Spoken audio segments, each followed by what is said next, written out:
కొడాల నాని కానీ వంశీ గారు కానీ రోజా గారు వీళ్ళందరూ తిట్టడం వల్లేగా పార్టీ నాశనం అయిపోయింది. చంద్రబాబుని అరెస్ట్ చేయటం దానివల్ల జనాల్లో బాగా సింపతి పెరిగింది, బాబు గారి మీద పెరిగింది, ఓటింగ్ అంతా ఇటు వచ్చింది. అదే పని వీళ్ళు చేస్తే ఏమవుద్ది, జనాల్లో విసుగు పుట్టుద్ది. విసుగు పుట్టి వీళ్ళకి మీద కూడా వ్యతిరేకం వస్తుంది. ఇంకా వీళ్ళకి ఏం తేడా ఉంది, అంతేగా, తేడా లేదు. వాళ్ళు చేసిన పని వీళ్ళు చేయకూడదు. వీళ్ళు ఇప్పుడు చంద్రబాబు నాయుడు గారంటే సీనియరు మంచి నాయకుడు అని అందరికీ బాగా తెలుసు. ఇలాంటివి చేయడనే అందరూ వేసారు ఓట్లు. మళ్ళీ వాళ్ళు చేసినట్టే వీళ్ళు చేస్తే ఏమవుద్ది, ఇంకా వీళ్ళకి తేడా ఏంటి? గతంలో జగన్ గారు 11 సీట్లకే పరిమితం అవటానికి కారణం ఏంటంటారు? ఇదే ఇట్లాగే చంద్రబాబు గారిని తిట్టడం, నోటికి వచ్చినట్టు ఇదన్నీ చేయటం. పరిపాలన అయితే బాగుంది, చాలా బాగుంది. పథకాలు కూడా బాగా ఇచ్చాడు అతను. బయట నుంచి తెచ్చి లేని వాళ్ళకి దగ్గర 7-8 పథకాలు, మంచి పథకాలు ఇచ్చాడు. అన్నీ బాగా చేశాడు. చేసిన తర్వాత ఇక చంద్రబాబు నాయుడు గారిని హరాస్మెంట్ చేయటం, ఇవన్నీ చేయటం, డ్రాబ్యాక్లో గెలిపోయింది పార్టీ. అంటే వైసీపీ 5 ఏళ్ళు అధికారంలో ఉన్నప్పుడు ఏపీలో అన్ని రంగాలు నష్టపోయాయని చెప్పేసి కూటమి ప్రభుత్వం చెప్పుకొస్తున్నాను. నష్టపోవడం అంటే ఏం నష్టపోయింది, పెద్దగా ఏం నష్టపోలే. ఇతను అప్పులు చేసి తెచ్చాడు. చంద్రబాబు గారు కూడా అప్పులు చేసి నడిపాడు ఆంధ్రప్రదేశ్కి. ఆంధ్రప్రదేశ్ ఇడిపోయినప్పుడు ఏం డబ్బులు ఉన్నాయి? మన ఆంధ్ర దగ్గర డబ్బు లేదు, రాజధాని లేదు, ఏదీ లేదు. సపరేట్గా డబ్బు లేకుండా అతను కూడా బయటకు వచ్చాడు చంద్రబాబు గారు. ఏదో 5 ఏళ్ళు పరిపాలించాడు. తర్వాత ఇతను 5 ఏళ్ళు కూడా డబ్బు ఎక్కడ ఉంది? తెలంగాణకు వచ్చినంత రెవెన్యూ మన ఆంధ్రాకు ఉంటుంది తక్కువ. వాళ్ళకి అన్నీ డెవలప్మెంట్ అయ్యి ఉంది, మనకి తక్కువ. ఆ ఉన్న డబ్బుతోనే నడిపారు, అప్పులు చేశారు. ఇద్దరు అప్పులు చేయాల్సిందే, ఇతను అప్పులు చేయాల్సిందే. అంటే ఖజానానేమో ఖాళీగా ఉంది, సూపర్ 6 మాత్రం అమలు చేస్తూ ఉంటున్నారు. ఖాళీగానే ఉంటుంది ఖజానా. మరి ఇన్ని పథకాలు ఇస్తే ఖాళీ ఉంటుంది. మరి సూపర్ 6 అంటే అతనికంటే ఎక్కువ ఇస్తాను అంటున్నాడు. అది అంటే పవన్ కళ్యాణ్ గారి మీద మీకు నమ్మకం ఉందంటారా? పవన్ కళ్యాణ్ గారు చాలా మారారండి, 100% మారాడు ఇదివరకు మీద. ఇప్పుడు ఇదివరకు ఏదో నోటుకు వచ్చినట్టు మాట్లాడేవాడు. ఏ స్పీచ్ ఇచ్చినా, ఎక్కడ ఏ స్పీచ్ చూసినా, నేను చాలా స్పీచ్లు చూసా టీవీలో, అతను కంట్రోల్ లేకుండా మాట్లాడేవాడు. ఇప్పుడు చాలా హుందాగా మాట్లాడుతున్నాడు, చాలా జాగ్రత్తగా మాట్లాడుతున్నాడు. ఆ డిప్యూటీ సీఎం పదవికి హుందాగా ఉన్నారు. చాలా బాగుంది అతని పద్ధతి కూడా చాలా మారాడు. అసలు ఎవ్వరు ఊహించలే. అసలు నేను కూడా 4-5 వస్తాయి అనుకున్నా, 100% వచ్చినాయి.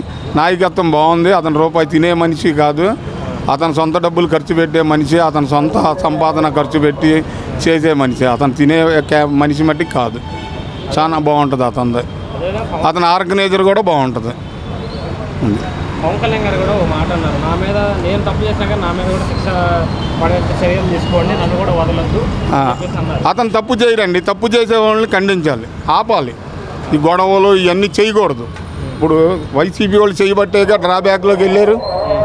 వీళ్ళు చేస్తే ఏమవుద్ది, మళ్ళీ వాళ్ళకి ఛాన్స్ వస్తుంది. చేయకూడదు అస్సలు. పవన్ కళ్యాణ్ గారు కానీ, చంద్రబాబు నాయుడు గారు కానీ, వాళ్ళ కొడుకు లోకేష్ గారు కానీ, వీళ్ళ ముగ్గురు చాలా కరెక్ట్గా అందరికీ వాళ్ళ దగ్గర ఉన్న రాజకీయ నాయకులు, వాళ్ళ కార్యకర్తలకి అందరికీ చెప్పాలి, ఏం చేయబాకండి అసలు అలాంటి పనులని.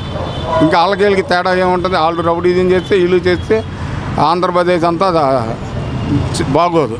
అదేవిధంగా పిఠాపురంలో దేశం మొత్తం చూసేటట్టుగా నేను డెవలప్ చేస్తానని చెప్పి పవన్ కళ్యాణ్ గారు ఎన్నికల హామీ ఇచ్చారు. చేస్తాడు కంపల్సరీగా చేస్తాడు. 3-4 సంవత్సరాలకి చేస్తాడు. ఇప్పటికీ అక్కడ ల్యాండ్ రేట్లు కూడా పెరిగినాయి. పిఠాపురం, సామర్లకోట అటు మొత్తం బాగుంటుంది. అటంతా చాలా బాగా చేస్తాడు. మంచి డెవలప్మెంట్ అవుతుంది. పిఠాపురమే కాదు, మీకు రాజమండ్రి, కాకినాడ, అన్నవరం మొత్తం అవుద్ది, బాగుంటుంది అటు. అదేవిధంగా పవన్ కళ్యాణ్ గారు సినిమాలు తీస్తే మంచిదంటారా, రాజకీయాల్లో ఉంటేనే మంచిదంటారా? సినిమాలు మరి తీస్తేనే అతని దగ్గర డబ్బు ఉంటుంది. ఆ సినిమాల్లో తీసిన డబ్బేగా దగ్గర 70-80 కోట్ల వరకు ఖర్చు పెట్టాడు. కౌలు రైతులకు కానీ ఎవరికైనా దేనికైనా. పార్టీ తిరగడానికి డబ్బు అతని దగ్గర ఎక్కడిది? అతని సొంత డబ్బు ఖర్చు పెట్టాడు. మొన్న హైదరాబాద్లో కూడా మంచి ల్యాండ్ అమ్మేశాడు. అతని సొంత డబ్బులు.